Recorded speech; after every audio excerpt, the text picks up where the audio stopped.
क्या मशीनें हमारी नौकरियां छीन लेंगी? ये सवाल आजकल हर तरफ गूंज रहा है ना। ऑटोमेशन और रोबोट्स को लेके एक अजीब सा डर फैला हुआ है। हाँ बिल्कुल। लेकिन क्या ये डर बिल्कुल नया है? मुझे नहीं लगता।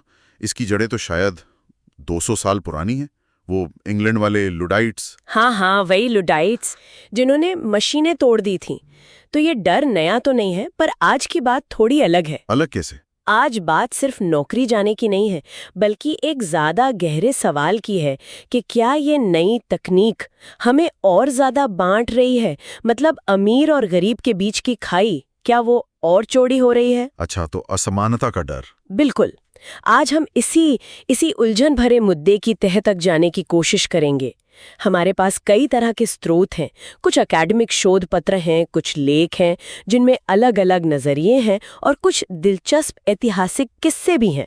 तो हम क्या देखने वाले हैं? हम देखेंगे कि कैसे ऑटोमेशन का असर, मतलब पढ़े लिखे हुनरमंद लोगों पर अलग होता है और कम हुनर वाले लोगों पर अलग।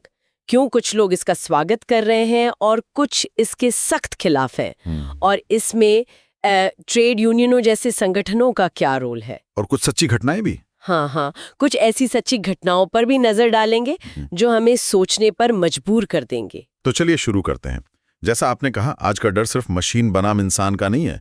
कई जानकार जैसे MIT के डेविड ऑटर, वो साफ कहते हैं कि असली चिंता ऑटोमेशन से नौकरियों के जाने की उतनी नहीं है जितनी इससे पैदा होने वाली भयानक असमानता की है। हाँ, असमानता। हाँ, इसी को अर्थशास्त्री अपनी भाषा में कहते हैं स्किल बायस्ड टेक्नोलॉजिकल चेंज, या शॉर्ट में SBTC।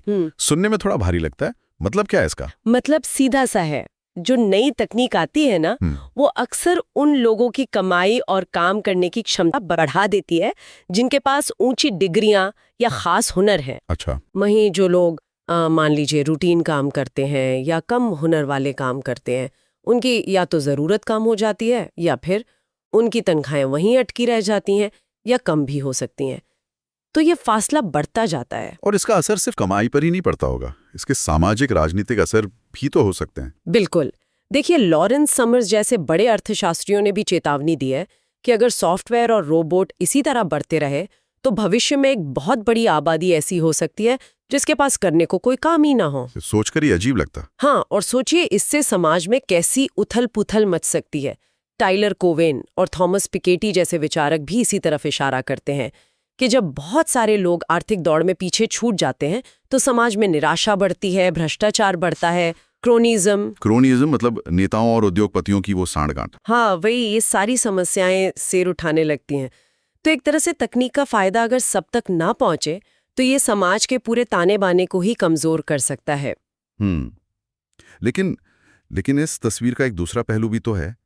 एक लेख का जिक्र है टॉम लेमन का, countering the modern luddite impulse. वो तो बिल्कुल अलग बात कह रहे हैं। हाँ, लेहमन का नजरिया थोड़ा अलग है।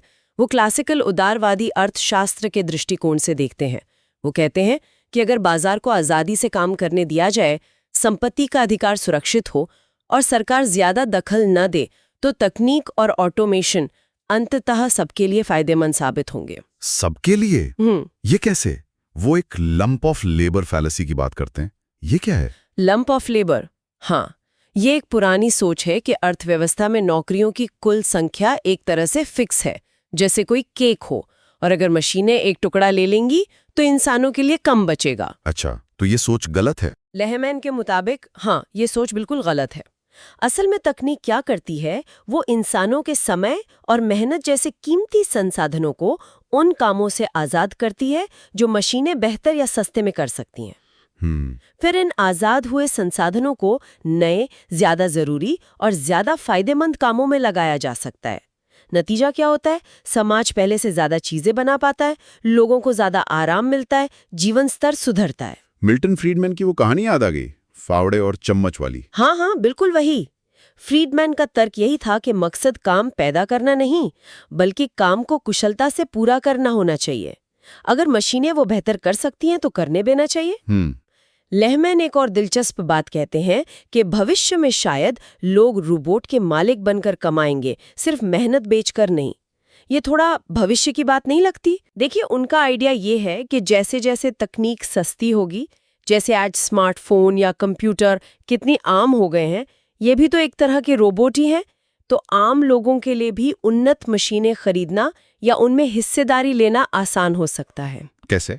शायद स्टॉक मार्केट के जरिए ऐसी कंपनियों में निवेश करके जो रोबोट बनाती हैं या इस्तेमाल करती हैं, या फिर कोई साझा स्वामित्व शेयर्ड ओनरशिप मॉडल हो सकता है। अभी ये शायद दूर की बात लगे, पर तकनीक का इतिहास देखें तो कई चीजें जो कल नामुमकिन लगती थीं आज हकीकत है। लेकिन उन नौकरियों का क्या, जिनसे लोगों को सिर्फ पैसा नहीं बल्कि एक पहचान मिलती है, संतुष्टि मिलती है, एक मकसद? क्या मशीनें वो भी छीन लेंगी? लेमैन इसका भी जवाब देने की कोशिश करते हैं। अर्थशास्त्र में एक कॉन्सेप्ट है कंपनसेटिंग डिफरेंशियल। Compensating differential? हाँ, इसका मतलब है कि जो काम बहुत मुश्किल, खतरनाक या बोरिंग होते हैं उनके लिए अक्सर ज्यादा तनख्वाह देनी पड़ती है। वहीं जो काम ज्यादा मजेदार हैं, संतोषजनक हैं या समाज के लिए अच्छे माने जाते हैं, जैसे शायद पढ़ाना या कलाकारी, उनके लिए लोग थोड़ी कम तनख्वाह पर भी काम करने को तैयार हो जाते हैं। क्यों? क्योंकि उन्हें काम से ही एक तरह का अंदरूनी इनाम मिल रहा है। अच्छा। तो लेहमैन का तर्क है कि ऐसे संतोषजनक कामों को ऑटोमेट करना शायद महंगा पड़े, क्योंकि इंसान उन्हें कम पैसे में करने को तैयार है। तो हो सकता है ऐसे काम बचे रहें। और क्या आंकड़े भी इस बदलाव की तरफ इशारा करते हैं, संसाधनों के एक सेक्टर से दूसरे में जाने की बात? हाँ, कुछ हद तक। लेहमैन अमेरिकी आंकड़ों का हवाला देते हैं। 1979 से 2013 के बीच अमेरिका में मैन्युफैक्चरिंग यानी कारखानों में प्रति व्यक्ति काम के घंटे करीब 54% कम हो गए। बाप रे, आधे से भी ज्यादा। हाँ, लेकिन इसी दौरान सर्विस सेक्टर जैसे शिक्षा, स्वास्थ्य, मनोरंजन, फाइनेंस, उसमें काम के घंटे 60% बढ़ गए। तो ये दिखाता है कि जैसे जैसे कारखानों में ऑटोमेशन बढ़ा, लोगों ने सर्विस सेक्टर में नए मौके तलाशे, संसाधन एक जगह से दूसरी जगह शिफ्ट हुए। चलिए अब इन सिद्धांतों से हटकर जरा इतिहास देखते हैं। पहला औद्योगिक रोबोट, वो कब और कहां लगा था?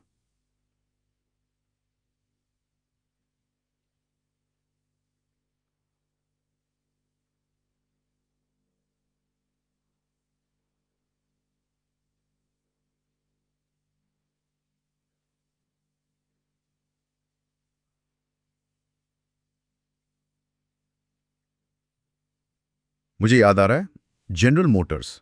हाँ, बिल्कुल। ये कहानी भी बहुत दिलचस्प है। दुनिया का पहला कामयाब औद्योगिक रोबोट था यूनिमेट, और ये लगा था 1961 में अमेरिका के न्यू जर्सी में जनरल मोटर्स के एक कार प्लांट में। और ये कोई छोटा मोटा रोबोट नहीं था, है ना? अरे नहीं, बिल्कुल नहीं। ये लगभग 1800 किलो वजन की एक भीमकाय मशीन थी। इसका काम था डाई कास्टिंग मशीन से निकले लोहे के बेहद गर्म पुर्जों को उठाना और उन्हें कार की बॉडी पर वेल्ड करना। बाप रे, ये तो इंसानों के लिए बहुत ही खतरनाक काम रहा होगा। हाँ, उस जमाने में तो बहुत ही ज्यादा। जहरीला धुआं, भयानक गर्मी, भारी वजन। यूनिमेट ने इंसानों को इस खतरनाक काम से एक तरह से मुक्ति दिलाई। इसका आविष्कार जॉर्ज टिवोल ने किया था, और उन्होंने जोसेफ एंजलबर्गर नाम के एक इंजीनियर के साथ मिलकर दुनिया की पहली रोबोट कंपनी बनाई, यूनिमेशन। यूनिमेशन? और ये यूनिमेट तो काफी मशहूर भी हुआ था, सुना है, टीवी पर भी आया था। हाँ, एंजलबर्गर ने इसे खूब प्रमोट किया। ये इतना पॉपुलर हुआ कि उसे उस जमाने के सबसे बड़े TV talk show the tonight show starring Johnny Carson पर भी बुलाया गया। अरे वाह, वहां क्या किया उसने? शो पर यूनिमेट ने गोल्फ की गेंद को कप में डाला, मेहमानों के लिए बियर डाली, यहाँ तक कि ऑर्केस्ट्रा के कंडक्टर की तरह छड़ी भी लहराई। लोग तो देखकर दंग रह गए थे। कमाल है। लेकिन तकनीक का हमेशा एक दूसरा स्याह पहलू भी होता है। क्या रोबोट हमेशा इतने मददगार और सुरक्षित ही साबित हुए, या हादसे भी हुए? दुर्भाग्य से हादसे भी हुए, और कुछ तो बेहद दुखद और भयानक। रिकॉर्ड्स के मुताबिक किसी फैक्ट्री रोबोट के हाथों इंसान की पहली मौत 1979 में हुई थी, अमेरिका में मिशिगन में फोर्ड मोटर कंपनी के एक प्लांट में। कैसे हुआ ये? रॉबर्ट विलियम्स नाम के 25 साल के कर्मचारी थे। वो पार्ट्स को स्टोर करने वाले एक बड़े ऑटोमेटेड सिस्टम की खराबी की जांच करने के लिए शेल्फ पर चढ़े थे। तभी एक विशाल रोबोटिक हाथ जो पार्ट्स उठाता था, वो चुपचाप पीछे से आया और उसने उन्हें कुचल दिया। हे भगवान! जांच में पता चला कि सिस्टम में शायद कोई गड़बड़ी थी। रोबोट ने विलियम्स को इंसान नहीं समझा, शायद कोई रुकावट समझा। और सबसे दुखद बात ये थी कि उनका शव वहां करीब आधे घंटे तक पड़ा रहा, किसी को पता ही नहीं चला।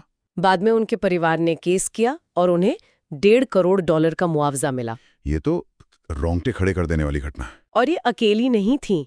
2 साल बाद 1981 में जापान में कावासाकी हेवी इंडस्ट्रीज के प्लांट में 37 साल के इंजीनियर केंजी उराडा की भी एक रोबोटिक हाथ से मौत हो गई।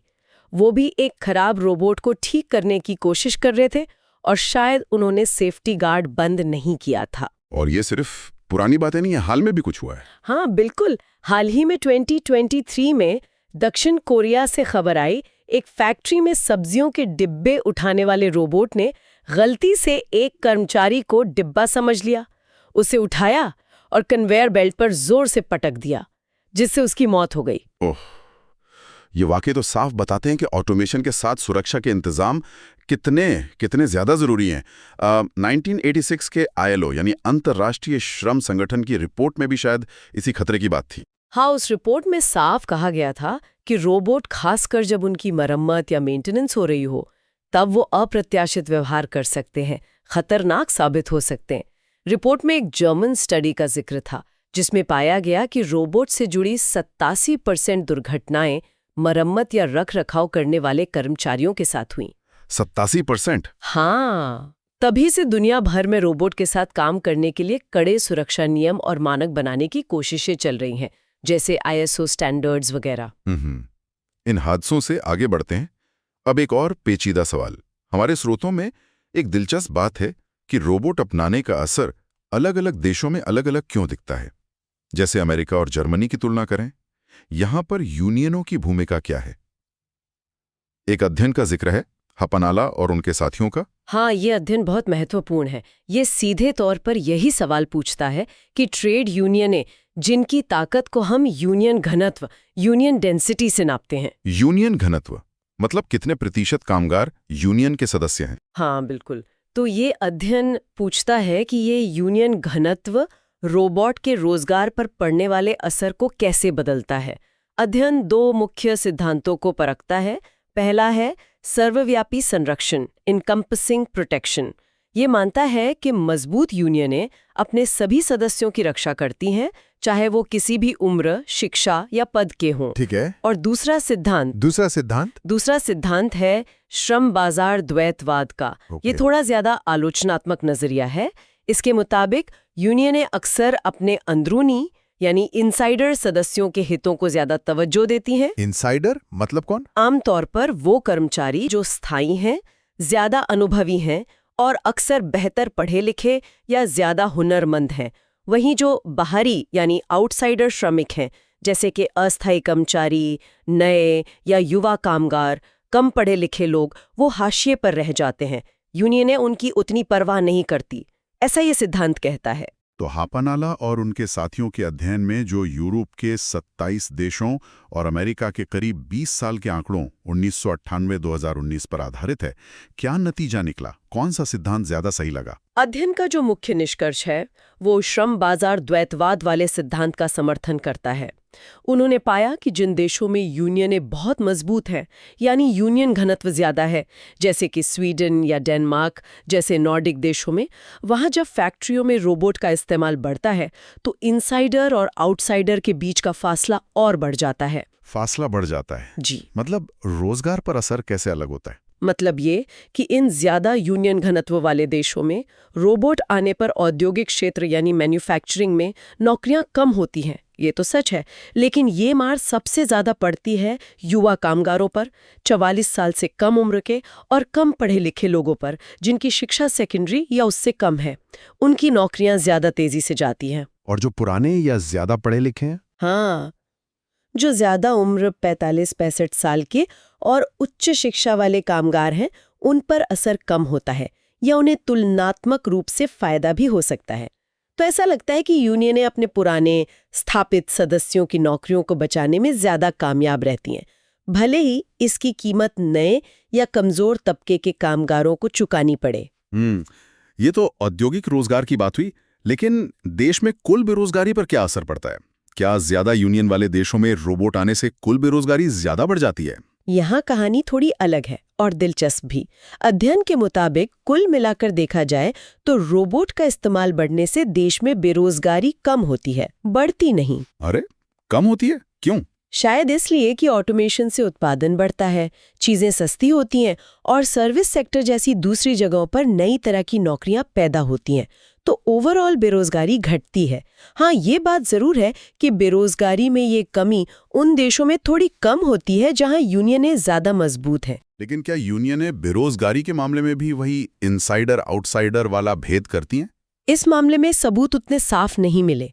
औद्योगिक रोजगार में तो साफ दिखा कि यूनियनें फर्क बढ़ाती हैं, लेकिन जब कुल बेरोजगारी की बात आती है तो अध्ययन को इस बात के पुख्ता सबूत नहीं मिले कि ज्यादा यूनियन घनत्व वाले देशों में रोबोट आने से युवा बनाम बुजुर्ग या कम पढ़े लिखे बनाम ज्यादा पढ़े लिखे लोगों के बीच बेरोजगारी का अंतर बढ़ता है। हालांकि कम पढ़े लिखों के लिए थोड़ी नकारात्मक प्रवृत्ति दिखी, पर वो आंकड़ों के लिहाज से बहुत मजबूत नहीं थी। तो मतलब यूनियनें औद्योगिक नौकरियों में तो अपने सदस्यों को बचाती हैं, पर शायद कुल बेरोजगारी पर उनका असर उतना भेदभावपूर्ण नहीं होता। हाँ, कुछ ऐसा ही लगता है। और ये बात 1986 की ILO रिपोर्ट से भी थोड़ी मिलती जुलती है। उस रिपोर्ट में भी कहा गया था कि यूनियनें एक दुविधा में फंसी रहती हैं। एक तरफ वो खतरनाक कामों में रोबोट लगाने का स्वागत करती हैं क्योंकि इससे उनके सदस्यों की सुरक्षा बढ़ती है, लेकिन दूसरी तरफ उन्हें डर भी लगता है कि कहीं इससे उनके सदस्यों की नौकरियां ही न चली जाएं। अमेरिका में United auto workers UAW union ने तो इस मुद्दे पर खास कमेटी भी बनाई थी। तो ये दिखाता है कि यूनियनें इस चुनौती से सक्रिय रूप से जूझ रही हैं। अब वापस टॉम लेहमन के लेख पर चलते हैं। उन्होंने एक और काफी उत्तेजक सा या कहूं विवादास्पद सा विचार पेश किया था कि क्या सरकार की कल्याणकारी नीतियां जैसे बेरोजगारी भत्ता या दूसरी सामाजिक सुरक्षा योजनाएं जो असल में असमानता कम करने के लिए बनाई जाती हैं, वो अनजाने में समस्या को और बढ़ा सकती हैं। ये कैसे हो सकता है भला? हाँ, ये एक चौंकाने वाला तर्क है और इसे सावधानी से समझने की जरूरत है। लेहमैन की परिकल्पना ये है कि अगर सरकार की तरफ से मिलने वाली सामाजिक सुरक्षा बहुत ज्यादा हो तो ये लोगों के लिए नई स्किल सीखने, पढ़ाई में मेहनत करने या जोखिम उठाकर कोई नया काम शुरू करने के प्रोत्साहन को कम कर सकती है। हाँ, अगर लोग नई तकनीक के हिसाब से खुद को ढालने में सुस्ती दिखाएंगे और कुशल यानी स्किल्ड वर्कर की सप्लाई उतनी तेजी से नहीं बढ़ेगी जितनी तेजी से तकनीक उनकी मांग बढ़ा रही है, वही SVTC वाली बात है। तो नतीजा क्या होगा?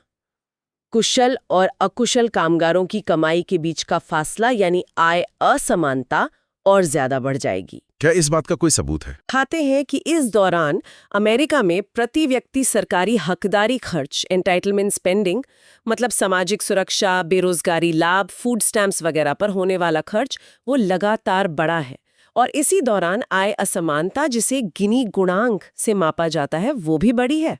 गिनी गुणांक, ये असमानता नापने का तरीका है। हाँ, गिनी गुणांक 0 से 1 के बीच होता है। 0 का मतलब है बिल्कुल बराबरी और 1 का मतलब है सारी आय एक ही व्यक्ति के पास। तो गुणांक जितना ज्यादा होगा, असमानता उतनी ज्यादा होगी। लेहमैन दिखाते हैं कि अमेरिका में सरकारी सामाजिक खर्च और गिनी गुणांक दोनों साथ साथ बढ़े हैं, यानी उनके बीच एक सकारात्मक सहसंबंध, पॉजिटिव कोरिलेशन है। लेकिन सहसंबंध का मतलब ये तो नहीं कि एक चीज दूसरे का कारण है। कोरिलेशन इज नॉट कॉजेशन, है ना? बिल्कुल बिल्कुल सही कहा आपने, और ये समझना सबसे ज्यादा जरूरी है। सिर्फ इसलिए कि दो चीजें एक साथ बढ़ रही हैं, ये साबित नहीं होता कि एक की वजह से दूसरी बढ़ रही है। हो सकता है कि बढ़ती असमानता की वजह से ही सरकार को सामाजिक खर्च बढ़ाना पड़ा हो, या हो सकता है कोई तीसरा ही कारण हो जो दोनों को बढ़ा रहा हो, जैसे कि वैश्वीकरण या तकनीकी बदलाव। तो लेमैन का ये सिर्फ एक तर्क है, साबित नहीं हुआ है। हाँ, लेमैन खुद भी मानते हैं कि ये सिर्फ एक सहसंबंध है और इस पर बहुत ज्यादा शोध की जरूरत है। हमें शिक्षा नीति, अप्रवासन नीति जैसे दूसरे पहलुओं को भी देखना होगा। ये महज एक विचार है, एक सवाल है कि क्या हमारी अच्छी नियत वाली नीतियां कहीं अनजाने में लोगों को बदलते वक्त के साथ कदम मिलाने से रोक तो नहीं रही? तो आज हमने इस पूरी चर्चा में देखा कि ऑटोमेशन और रोबोट को लेकर जो डर है वो नया नहीं है, सदियों पुराना है। लेकिन आज ये डर सिर्फ नौकरी जाने का नहीं है, बल्कि समाज में बढ़ती खाई, बढ़ती असमानता का भी है। हमने एक तरफ देखा कि कैसे मुक्त बाजार के समर्थक मानते हैं कि तकनीक अंततः सबको फायदा पहुंचाएगी, संसाधन बेहतर इस्तेमाल होंगे और समृद्धि बढ़ेगी। वहीं दूसरी तरफ हमने ज़मीनी हकीकत भी देखी, कैसे रोबोट इंसानों के लिए खतरनाक साबित हो सकते हैं और कैसे दर्दनाक हादसे भी हुए हैं। हमने यूनियनों की जटिल भूमिका को समझने की कोशिश की, कैसे वो एक तरफ कामगारों की ढाल बनती हैं तो दूसरी तरफ शायद अनजाने में ही इनसाइडर और आउटसाइडर कामगारों के बीच फर्क को और गहरा कर देती हैं, खासकर तकनीकी बदलाव के दौर में। और आखिर में हमने उस मुश्किल सवाल पर भी गौर किया कि क्या हमारी सामाजिक सुरक्षा नीतियां जो मदद के लिए बनी हैं, कहीं अनजाने में लोगों को नई दुनिया के लिए तैयार होने से रोक तो नहीं रही। ये सब बातें हमें एक बुनियादी सवाल पर ले आते हैं। हाँ, और शायद वो सवाल 1986 की ILO रिपोर्ट ने ही सबसे अच्छे से उठाया था। रिपोर्ट ने कहा था कि असली मुद्दा शायद ये नहीं है कि नौकरियां जाएंगी या रहेंगी, बल्कि असली मुद्दा ये है कि ऑटोमेशन और नई तकनीक से जो दौलत पैदा हो रही है उसका बंटवारा कैसे होगा, उसका वितरण कैसे होगा। अगर इसका सारा फायदा सिर्फ पूंजी लगाने वालों और बहुत ज्यादा हुनरमंद लोगों को ही मिलता रहा, और अगर दुनिया भर की कंपनियों से मुकाबले के दबाव में यूनियनों की मोलभाव करने की ताकत भी कम होती गई, तो फिर इस नई समृद्धि को समाज में ज्यादा बराबरी से बांटने के लिए हमें सिर्फ पारंपरिक नौकरियों पर आधारित कमाई के अलावा और किन नए तरीकों या तंत्रों के बारे में सोचना होगा। नए तरीके जैसे क्या यूनिवर्सल बेसिक इनकम जैसा कोई विचार काम आ सकता है, या रोबोट पर टैक्स लगाना, या फिर कुछ और? ये एक ऐसा सवाल है जिसका जवाब हमें आने वाले वक्त में मिलकर खोजना होगा, और ये सोचना बहुत जरूरी है।